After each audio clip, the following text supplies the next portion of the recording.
अरहत वाङ्मय में कहा गया है,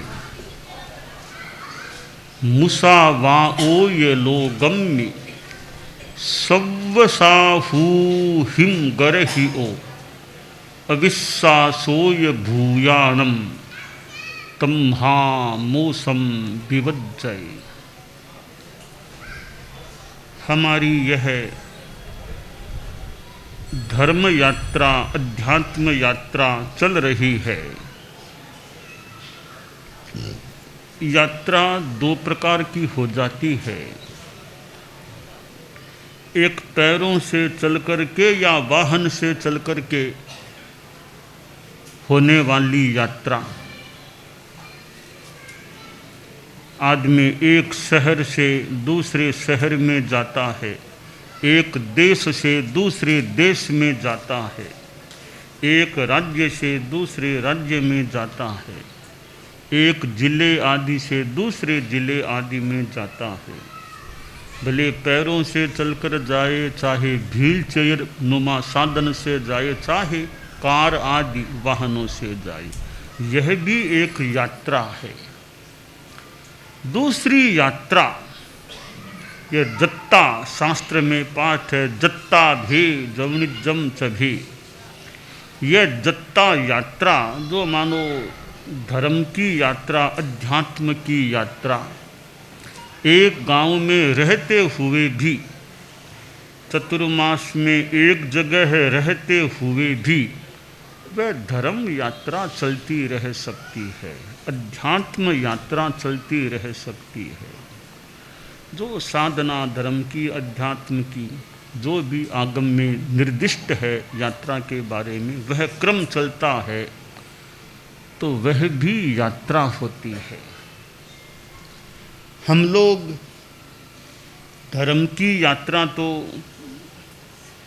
करें ही करें, साथ में यह पैरों आदि से चलकर होने वाली यात्रा भी करते हैं। और पैरों से चलकर होने वाली यात्रा भी एक प्रकार से धर्म को पुश करने वाली, धर्म को सपोर्ट देने वाली, धर्म का प्रचार करने वाली, अहिंसा का उद्घोष करने वाली यात्रा बन सकती है। हमारी यह यात्रा चल रही है, जो पैरों से चलकर या कुछ साधन आदि से जो भी चल कर के, उस यात्रा में हम तीन बातें बताया करते हैं, सद्भावना, नैतिकता और नशा मुक्ति, कि आपस में सद्भावना रखनी चाहिए। कोई किसी भी जाति का आदमी हो, किसी भी संप्रदाय को मानने वाला हो, किसी भी भाषा को बोलने वाला हो, किसी भी राजनैतिक दल में कार्य करने वाला हो, यह भिन्नता हो सकती है। इस भिन्नता के होने पर भी सद्भावना, मैत्री भावना, अपना अपना विचार है, अपना अपना क्रम है। इन जाति आदि चीज़ों को लेकर दंगा फसाद, मार काट, हिंसा, हत्या, ये चीज़ें नहीं होनी चाहिए। तो परस्पर सद्भावना रहनी चाहिए। नैतिकता यानी ईमानदारी, कि आदमी बिजनेस, व्यापार, धंधा, लेन देन जो भी कार्य करे, उसमें यथासंभवतया ईमानदारी रखने का प्रयत्न हो। किसी को धोखा देने से बचना चाहिए, बचने का प्रयास हो। तो ये ईमानदारी, नैतिकता की बात है। और तीसरी बात है नशा मुक्ति। शराब, सिगरेट, बीड़ी, खैनी, गुटखा आदि आदि नशीली चीज़ों के सेवन से बचने का प्रयास रखना। तो जीवन में गृहस्थों के व्यवहार में ये तीनों बातें हैं, सद्भावना है, नैतिकता है, नशा मुक्ति है। तो मान लें अच्छे संस्कार जीवन में है, जीवन अच्छा है। तो संस्कार हैं वो एक संपदा है, जीवन की एक बहुत बड़ी संपदा है। अच्छे संस्कार, फिर अच्छा व्यवहार, अच्छा विचार, अच्छा आचार। विचार आदमी के अच्छे हों, व्यवहार अच्छा, आचार अच्छा, संस्कार अच्छा हो। कि विचार अच्छे हैं, अब वे व्यवहार में भी तो आने चाहिए। विचार अच्छे होना एक पार्ट हो गया, बहुत बढ़िया बात है। अब एक अगला आगे का पार्ट है व्यवहार। इधर विचार, इधर व्यवहार। व्यवहार अच्छा है या नहीं, कि कई बातें किताबों में पढ़ ली, वाक्य लिखे हुए पढ़ लिए, वो honesty is the best policy आदि आदि, ज्ञान तो हो गया। अब वह ज्ञान व्यवहार में कैसे उतरे, का यह विचार, यह व्यवहार, तो विचार व्यवहार में आए कैसे, बीच में नदी है कैसे आए, का पुल बनाओ, पुल से फिर आराम से आ सकोगे। तो पुल कौन सा बनाएं, पुल है संस्कार। संस्कार हमारे अच्छे हो जाएंगे, आस्था निष्ठा अच्छी हो जाएगी, तो जो ज्ञान हमने किया, जो विचार ग्रहण किए, अब वो विचार संस्कारों के पुल से व्यवहार तक पहुंच सकेंगे। तो विचार, संस्कार और व्यवहार, आचार व्यवहार साथ में ही मान ले, अथवा यूँ कह दे ज्ञान दर्शन चारित्र। ज्ञान अच्छा हो गया, सम्यक हो गया, तो सम्यक ज्ञान सम्यक आचार में कैसे उतरे, तो कहा सम्यक दर्शन। वो निष्ठा आस्था अच्छी हो जाएगी, तो ज्ञान के रूप में जो चीज़ है वो हमारे चारित्र के रूप में, आचार के रूप में भी हो सकती है। अब यह संस्कारों की जो बात है, अब कौन से संस्कार, भाई ईमानदारी का संस्कार, अहिंसा का संस्कार, निरहंकारता का संस्कार, शांति क्षमा का संस्कार, संयम का संस्कार, इस प्रकार के अच्छे संस्कार हों और वे व्यवहार में अवतरित हो जाएं, तो व्यवहार अच्छा बन सकता है। अब छोटी छोटी बातें, शिक्षाएं बच्चों को माता पिता से, बड़ों से, दादा दादी से सुनने को मिल सकती हैं। और जो ये शिक्षालय हैं, विद्यालय हैं, शिक्षा संस्थान हैं, यहाँ कितने बच्चे पढ़ते हैं, कितना एक बड़ा अच्छा क्षेत्र है व्यक्तित्व निर्माण का। तो शिक्षालयों में यह शिक्षा संस्कार युक्त रहे। भूगोल, खगोल, गणित, विज्ञान, सामाजिक ज्ञान, अंग्रेजी, संस्कृत, हिंदी आदि भाषाएं, अनेक विषय मान लो पढ़ाए जाएं। बहुत अपेक्षित है, यह ज्ञान भी बहुत आवश्यक है। इस ज्ञान के साथ साथ बच्चों को अच्छे वो विचार, संस्कार, अहिंसा, नैतिकता आदि के, और थोड़ा हमारा जो योग, ध्यान, अध्यात्म के प्रयोग हैं, मेडिटेशन हैं, वो भी कुछ प्रयोग चले, तो बच्चों की शिक्षा संस्कार युक्त होती है। बच्चों में वे अच्छी चीज़ें कल्टीवेट हो जाती हैं, एकदम उत्पन्न हो जाती है या उजागर हो जाती है, मजबूत हो जाती है। तो बच्चे अच्छे बनेंगे, सच्चे बनेंगे, तो समाज के लिए अच्छी बात है, देश के लिए अच्छी बात है। ठीक है, 100% बच्चे अच्छे बन जाएंगे सारे, मान लो इतनी आशा संभावना नहीं भी है, पर 100% नहीं, 40% बने, 60%, 80%, 90%, जितने प्रतिशत बच्चे अच्छे बन जाएंगे वो तो अच्छी बात ही है ना। तो हर कार्य में 100% सफलता न भी मिले। कोई बच्चा सोचे मैं परीक्षा दूं 100 में 100 नंबर आ जाएंगे, तो गणित में भी 100 में 100, हिंदी में भी 100 में 100, विज्ञान में 100 में 100, तो सारे विषयों में हर बच्चे के 100 में 100 नंबर आ जाए, संभवतः ऐसी संभावना बहुत कम है। तो 100 में तुमको 92 मिल गए, 95 में मिल गए तो बहुत नंबर मिल गए, 100 में 95 मिल गए। इसलिए 100% न भी मिले तो काफ़ी % मिल गए तो बहुत अच्छी बात। अरे 2% भी लाभ हुआ तो भी अच्छी बात है। तो ये विद्या संस्थान हैं, बच्चे पढ़ते हैं, सारे बच्चों में सारी विशेषताएं न भी आएँ, एक विद्यालय में से कुछ बच्चे भी बहुत अच्छे निकलते हैं तो बहुत बढ़िया बात है। विद्यालय की मानो देन है देश को कि इस विद्यालय से ऐसे अच्छे बच्चे निकले हैं। ज्ञानशालाएं जगह जगह चलती हैं। अब ज्ञानशालाएं भी बहुत बढ़िया माध्यम बन सकती है इन संस्कारों को पुष्ट करने की।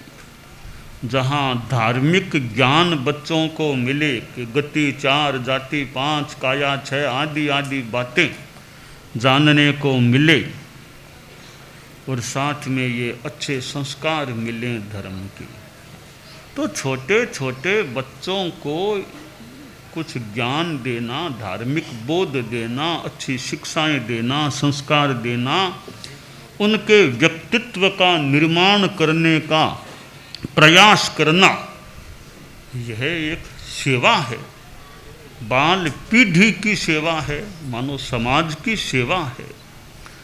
तो यह ज्ञानशाला का जो क्रम चलता है, और शहरों में रहने वाले बच्चे और फिर आज के भौतिक माहौल, भौतिक यंत्रों, सोशल मीडिया ऐसे युग में जीने वाले, कंप्यूटर, लैपटॉप, मोबाइल फोन जैसे साधनों के बीच मानो जीने वाले, उनके आसपास जीने वाले बच्चे, और इनको ये धर्म के, अध्यात्म के, नैतिकता के अच्छे संस्कार दिए जाएं, धर्म का ज्ञान दिया जाए कि आज छोटे छोटे बच्चे ज्ञानशाला में आते हैं, ये भी बहुत बड़ी बात है। वरना बच्चों को क्या परवाह इन धर्म की चीज़ों से, वो तो अपनी दुनिया में जीने वाले, पर उनको प्रेरणा देकर या जैसे भी उनको ज्ञानशाला में उपस्थित किया जाता है और वे रुचि से अगर पढ़ते भी हैं तो बहुत शुभ बात है, अच्छी बात है। और समाज के लोग जो परिश्रम करते हैं और इनको प्रशिक्षण दिया जाता है, व्यवस्था पक्ष भी संभालना होता है, तो ये जो संस्कारों की संपदा है तो ज्ञानशाला जैसे उपक्रम से मिल सकती है। और इधर ये शिक्षा संस्थान, शिक्षालय हैं जहाँ कितने कितने बच्चे पढ़ते हैं। ये जीवन विज्ञान जो आचार्य श्री तुलसी, आचार्य श्री महाप्रज्ञ जी, ये जो अनुव्रत प्रेक्षा ध्यान जीवन विज्ञान चीज़ें चली हैं, जो मानो लोक कल्याणकारी भावना या लोक कल्याणकारी चीज़ें, तो शिक्षा संस्थानों में जीवन विज्ञान जैसा उपक्रम चले। मूल बात है बच्चों को अच्छे संस्कार देने का प्रयास हो। इधर धार्मिक जगत में ये ज्ञानशाला, पाठशाला ऐसे उपक्रम चलते हैं और बच्चे धार्मिक चीज़ों की परीक्षाएं देने में लगते हैं, तो यह एक संस्कार निर्माण का अच्छा कार्य हो सकता है। छोटे छोटे बच्चों को इकट्ठा करना और उनको संभालना और उनको ज्ञान देना, संस्कार देने का प्रयास करना कितना बढ़िया काम। हमारे छोटे छोटे संत भी कई होते हैं, छोटे छोटे संत, उन छोटे संतों को नई साधवियाँ भी होती हैं, वो समणियाँ भी होती हैं, तो थोड़ी मतलब कहीं तो बहुत बच्चे, बहुत 10 बरस भी पार नहीं किए, ऐसे भी संत हमारे धर्म संघ में हुए हैं कि 10 बरस पार हुए नहीं, जीवन के पहले दशक में ही साधु बन गए। और साध्वी समुदाय में तो मानो जीवन के संभवतः 8वें वर्ष में ही महासती गुलाबां जी, कितनी संभवतः जीवन का 8वां वर्ष चल रहा था, उसी समय साध्वी बन गई थी। और संभवतः 13 पंचसंग का रिकॉर्ड है, जितनी छोटी उम्र में साध्वी गुलाबां जी, महासती गुलाब, जो बाद में मुखिया साध्वी बन गई थी, जयाचार्य के युग की बात माने कि जो इतनी छोटी बच्ची, 8 भी पूरे नहीं हुए, 8 वर्ष पूरे नहीं, इतनी छोटी बच्ची को दीक्षा दे दी गई, साध्वी बना दिया गया। ये रिकॉर्ड है। उतनी उम्र में या उनसे छोटी उम्र में और कोई भी साधु, कोई भी साध्वी दीक्षित नहीं हुए। तो 10 वर्ष पार नहीं हुए ऐसे हमारे कई बालक साधु बने हैं, तो 10 वर्ष पार नहीं हुए हैं और धर्म संघ में दीक्षित हो गए, साधु बन गए। स्वनाम धन्य श्रीमद जयाचार्य जैसे बाल, जो बहुत बालावस्था में, और भी ऐसे अनेक नाम हैं। तो छोटी उम्र में बालक हमारे धर्म संघ में, यानी 1 दशक भी पूरा नहीं हुआ, उस उम्र में दीक्षित हुए थे। गुरुदेव तुलसी स्वयं जीवन के दूसरे दशक में दीक्षित हुए, 12वें वर्ष में साधु बन गए थे। परम पूजनीय आचार्य श्री महाप्रज्ञ जी जीवन के 11वें वर्ष में साधु बन गए थे। तो हमारे आचार्यों में भी जीवन के दूसरे दशक में तो अनेक आचार्य हमारे दीक्षित हो चुके थे। तो ये जो छोटे संत हैं वो भी हमारी बाल पीढ़ी है। छोटे संत भी हमारी बाल, जैसे ज्ञानशाला के बच्चों मान लो 15 साल तक जितने भी उम्र के होते हैं, उतनी उम्र के तो हमारे कई साधु भी हो जाते हैं। तो वे छोटे संत भी हमारी, वो ज्ञानशाला कह दो, कुछ भी कह दो, वो नई पीढ़ी के, बाल पीढ़ी के संत हैं। तो उनका भी बहुत अच्छा विकास हो जाए, उनका ज्ञान खूब पुष्ट हो, अच्छे हमारे साधु जीवन के संस्कार उनके पुष्ट हों, अच्छे हो जाएं। तो जैसे बच्चों की ज्ञानशाला की बात है, वैसे हमारे छोटे छोटे संत हैं, उसको भी धर्म कह दे, ज्ञानशाला वो है, छोटे छोटे संत हैं, नई पौध है, उनमें भी अच्छा ज्ञान साधु जीवन का, शास्त्रों का और अच्छे आचार विचार, अच्छे संस्कार उनमें हों। तो हमारे छोटे जैसे ज्ञानशाला के बच्चे समाज के लिए भविष्य की बात हो सकती है, तो छोटे संत धर्म संघ के भविष्य की भी कोई बात यथासंभवतया हो सकती है।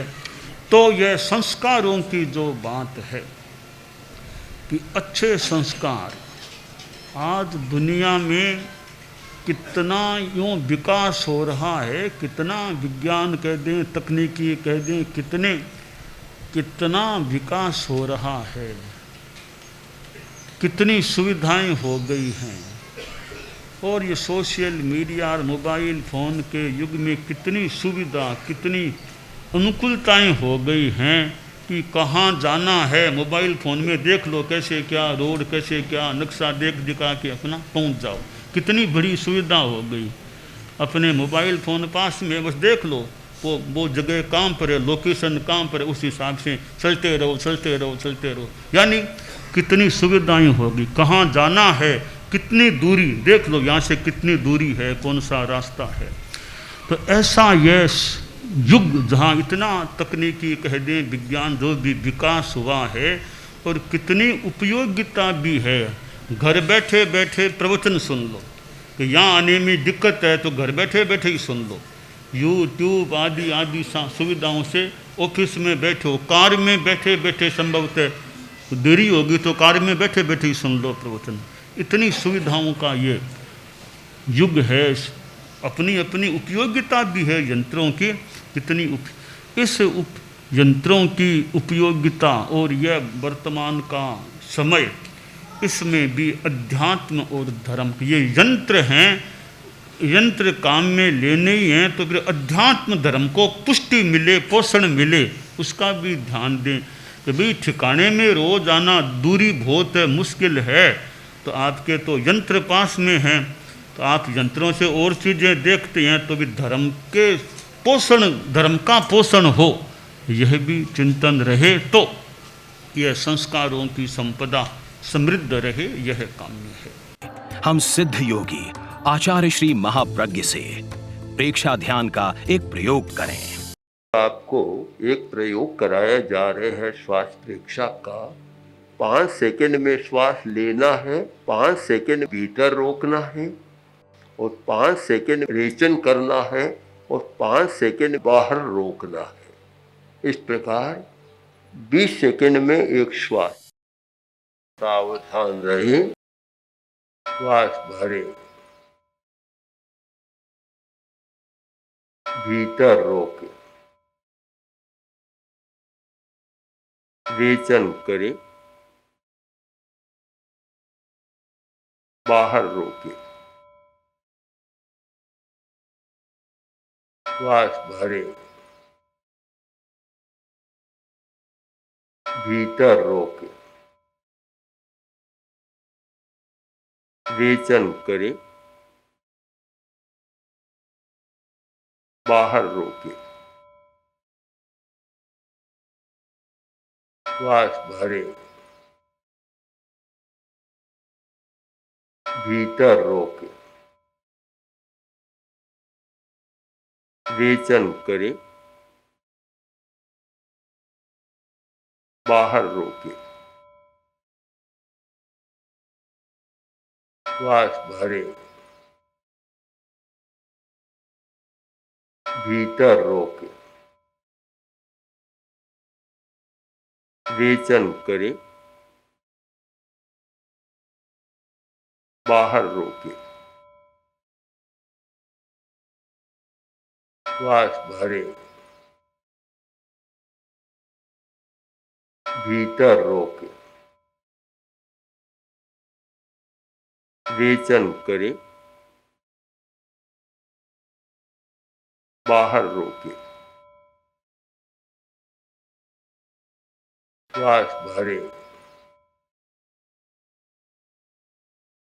भीतर रोके, रेचन करे, बाहर रोके,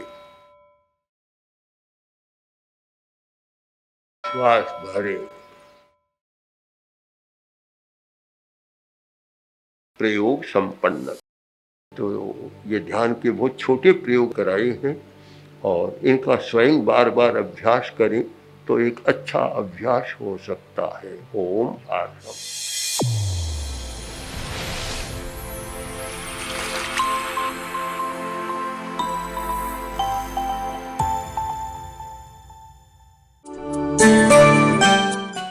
एकाग्रता, तन्मयता, अपने आप को मंगलमय अनुभव करते हुए नमो अरहंताणम, नमो सिद्धाणम, नमो आयरियाणम, नमो उवज्झायाणम, नमो लोए सब्बसाहूणम,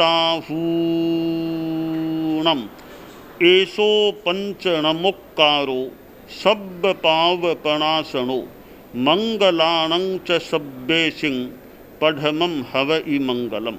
चत्तारि मंगलम, अरहंता मंगलम, सिद्धा मंगलम, साहू मंगलम, केवलिपन्नत्तो धम्मो मंगलम।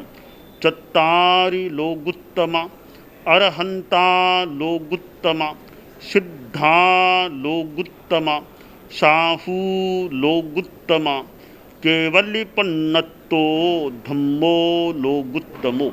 चत्तारि शरणं पवज्जामि, अरहन्ते शरणं पवज्जामि, सिद्धे शरणं पवज्जामि, साहू शरणं पवज्जामि, केवलिपन्नत्तं धम्मं शरणं पवज्जामि।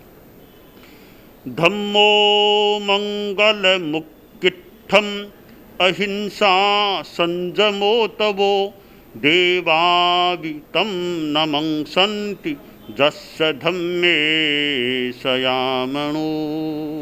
च इत्ता भारहं वासं चक्रवट्टी महिद्धियो सन्ति सन्ति करे लोए स्तोग इमनुत्तरम देवदानव गंधर्वा जक्ष रक्षस किन्नरा बंभयारिं नमंसन्ति दुक्करं जे करन्ति तम्।